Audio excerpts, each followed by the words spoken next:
Naka-encounter ka na ba ng ganitong seller mga paps? Yung tipong nag-deal na kayo sa chat pa lang. Tapos pagdating mo sa location niya, biglang tumaas ang presyo niya. Dahil daw may mga mataas na offer sa kanya. At umabot ng 2 oras na tawaran. Nagtatawaran kami. Tinotodo ko ng pati-pato yung ano ko mga paps.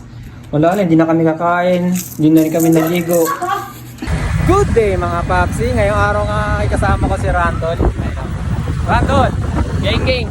Bumiyahe nga pala kami mula Taytay Rizal hanggang Montalban Rizal. At may kukunin niya tayo ditong PCX 160 2023 model. At nagdeal na nga kami sa aming presyo. At ayun na nga mga papsi, nandito na nga pala kami. Heto na nga pala ang unit mga papsi na Honda PCX. Ayan. Lapitan ko na yung PCX at inikutan natin to mga papsi. Syempre magsisimula na nga tayo mag-check kung may mga basag ba siya or kung maraming gas-gas. Ayan, bilang isang buy and sell mga papsi, kailangan mong busisiin maigi ang unit bago mo bilhin o bayaran mga paps. Ayan, tulad niyang upuan may punit na. Pero minor lang yan mga paps. At lagi nyo ring i-check yan mga par, yung disc na yan. Kailangan hindi yan sobrang lalim or malalim lang mga par. Diyan ko kasi nalalaman kung pitik na ang odo niya. All goods na. Next naman, test drive mga paps. Ayan ang hindi mawawala mga par ha. Isa sa mga importante din yan ang pagte-test drive. Para malaman mo kung may kabig ba, kung may delay ba ang takbo niya, may hagok, mga ganyan mga paps. Pero sa unit na to, wala akong naramdaman. Naramdaman ko lang sa isip ko.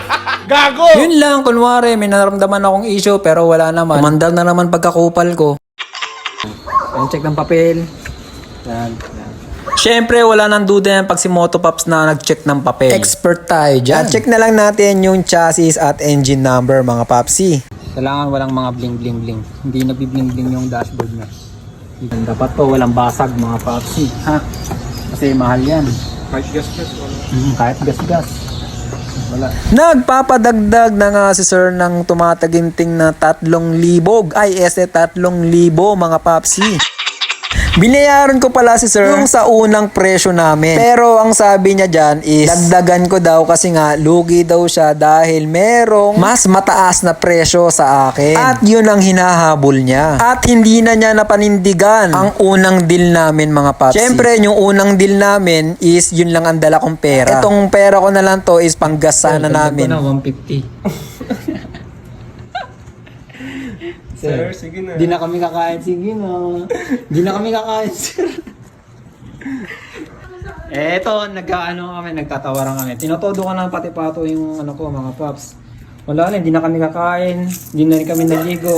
Eto mga papsi, 2 oras kami dyan nagtatawaran ni sir. Talagang nagdidikdikan na kami sa tawaran dyan, papsi. Tingnan mo, sagad na ako. Pero syempre, wala rin tayong magagawa kasi nga sa kanyang motor yan. Siya magdidesisyon dyan. Kaya tayo nagpapakumbaba pa rin mga paps. Pero salamat pa rin kay sir, no? Kasi sa atin pa rin binenta yung motor niya. Kahit marami nagpipresyo ng mataas sa motor niya mga paps. At hindi siya nagsinungaling sa amin mga paps. Kasi yung isang buyer niya, pinagsisinungaling siya na sila na lang daw kukuha. Tapos pauwiin na lang daw kami at babayaran na lang daw kami ng 1K. At hindi pumayag si sir na kami pa rin ang pinapunta niya. Pero yun nga, dahil doon nag-iba ang isip ni sir na pataasin ang presyo ng kanyang motor. At yun nga, dinagdagan ko naman yung presyo ng motor niya. Kulang nga yung dala kong pera, isakto lang talaga yung dala kong pera mga paps. Ayun, ginikash ko na lang sa kanya. Kaysa naman umuwi kami ng walang nakuhang unit, di kawawa rin kami mga paps. Mas maganda nang yung may mauwi kang unit kaysa wala mga par. Yun lang maganda. Pero doon. Mga paps, napakakunat talaga ni sir, panoorin nyo. Sir, panggas. Wala sir, di ko pa napipirman.